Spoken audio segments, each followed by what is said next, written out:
Hey guys, what's going on? Jimmy the Owl here, and recently I've been playing World at War, and it got me thinking. World at War was the first Call of Duty to ever have the third game mode, and it's an intriguing thought to kind of go back and look at all these games starting from World at War all the way up to Vanguard to see how Call of Duty's third game mode has adapted and evolved over the years. So that's what I've set out to do. I'm going to play all these games and just see what they're like now, starting with World at War.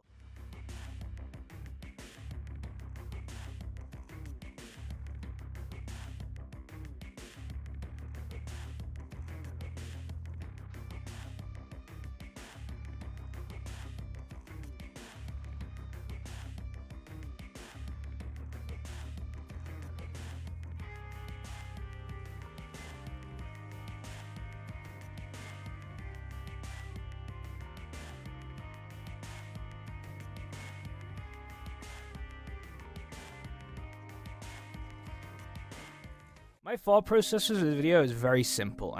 I've already played it. I've already uploaded the video of me playing all the maps in one sitting.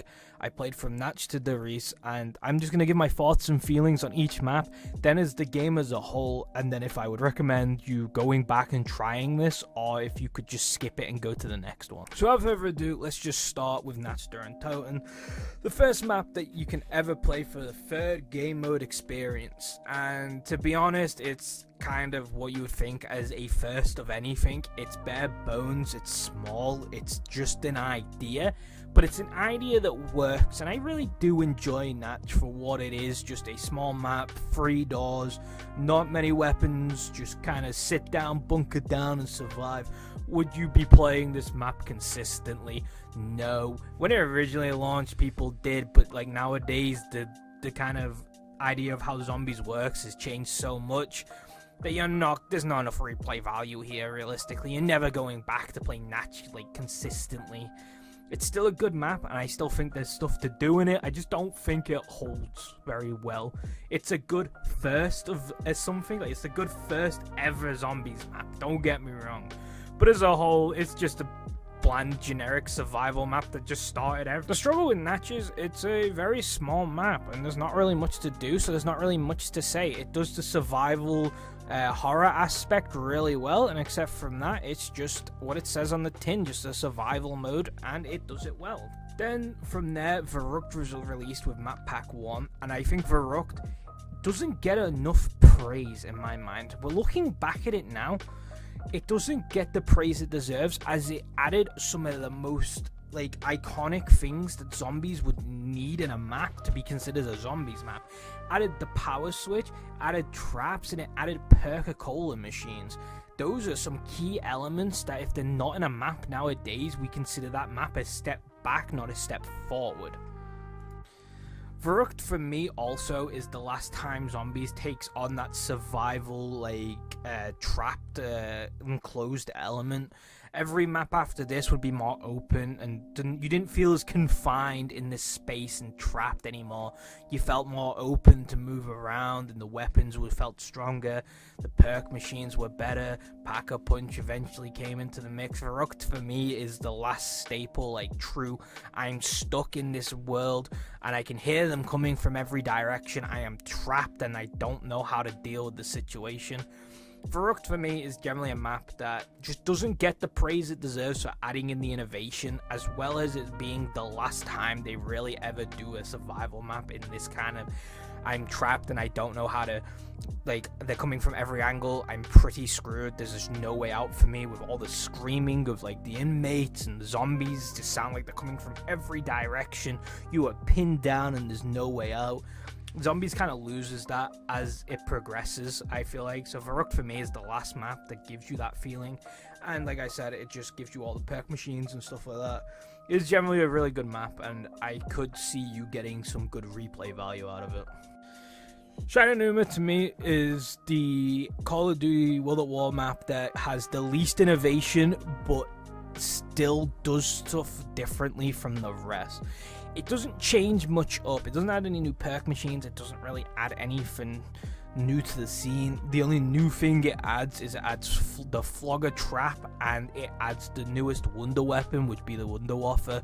Except from that, Verrückt is just a more what I would consider the new standard of a zombie map being more open, not as trapped, not as like corridor heavy, just more open so you can actually move around and get stuff done without feeling like every corner is a zombie ready to trap you.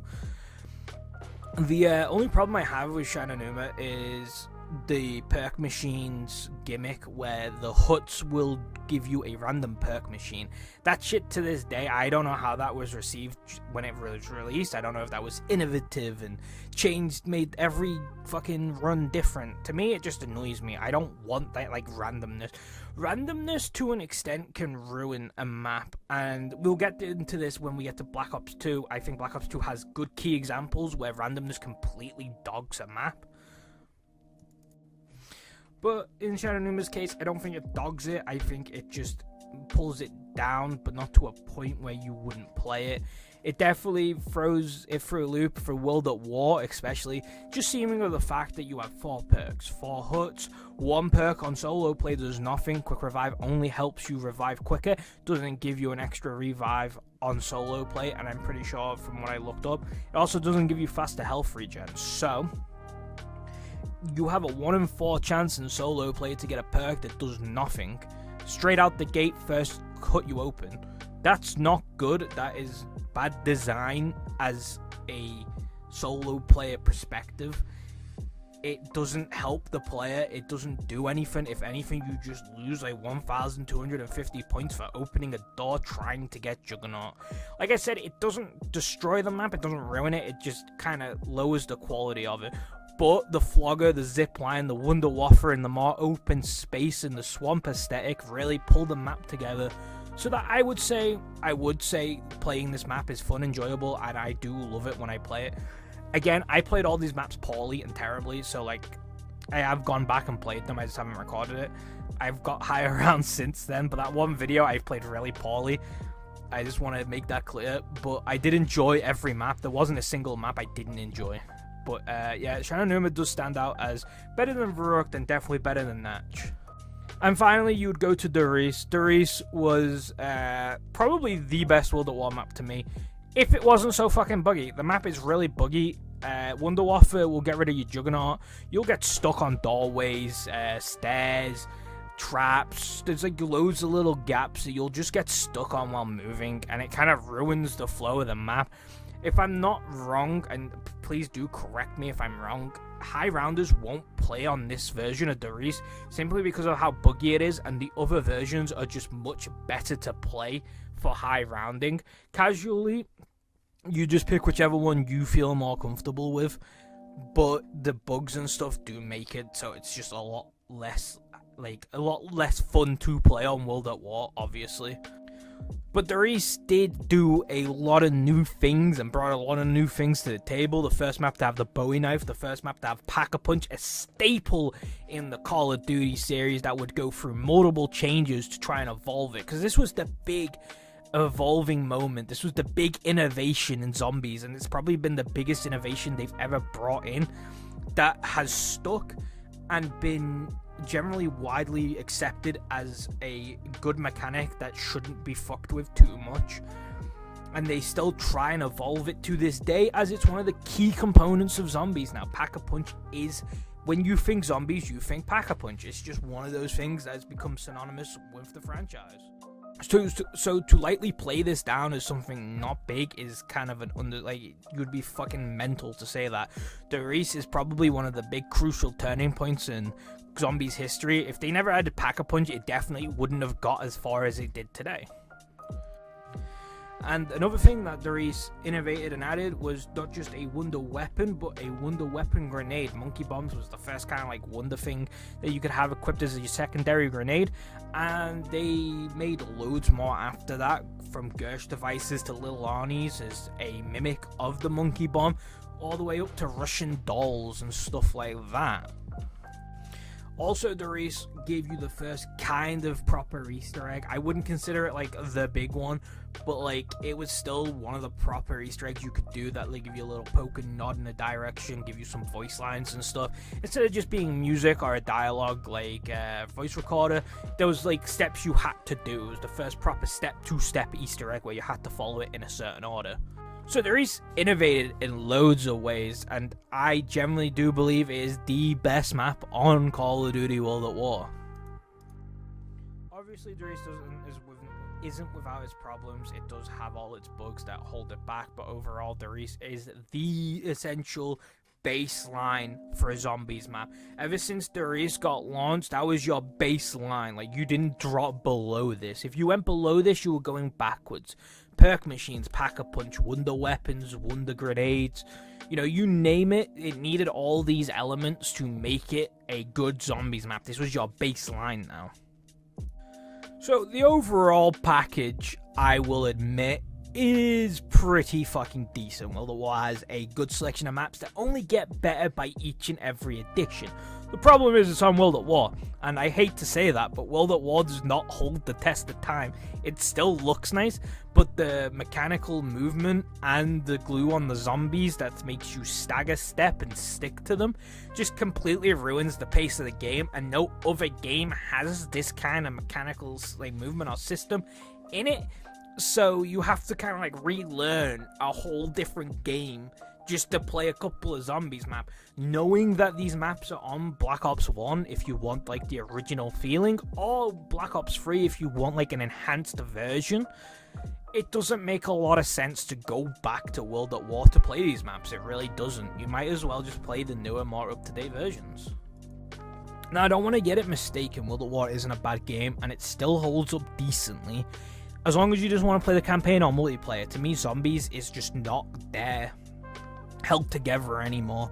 You can see that this was a side project because the systems that hold it back aren't in the later games. You can obviously see that this wasn't meant to be in the game. The way the zombies act, the way they evolve as each map comes out to either be more aggressive or to have different pathing techniques, all that fun stuff that you would have to go look into more, because I'm not going to sit here and explain it all. But you can generally see as you play that the overall experience was never planned to be in World at War. It was just some fun project some developers made on the side, and it definitely does show that.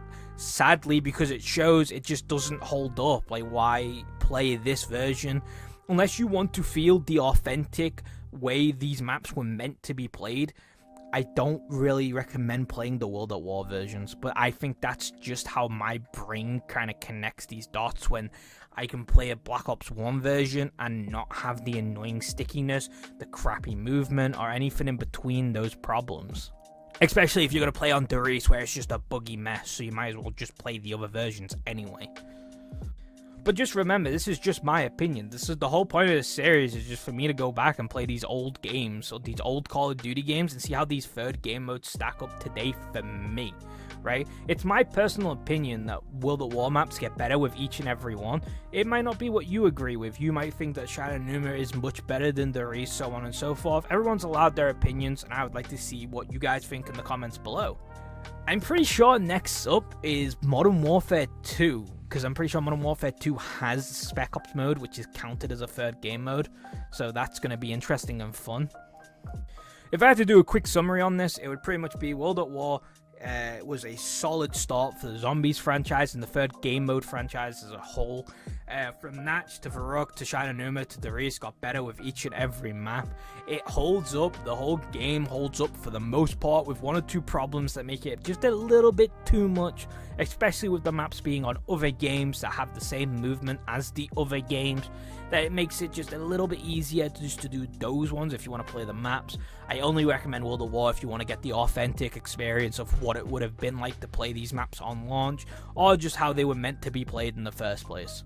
But I still think World at War stands there as probably one of the better zombie experiences you can get, especially with recent times.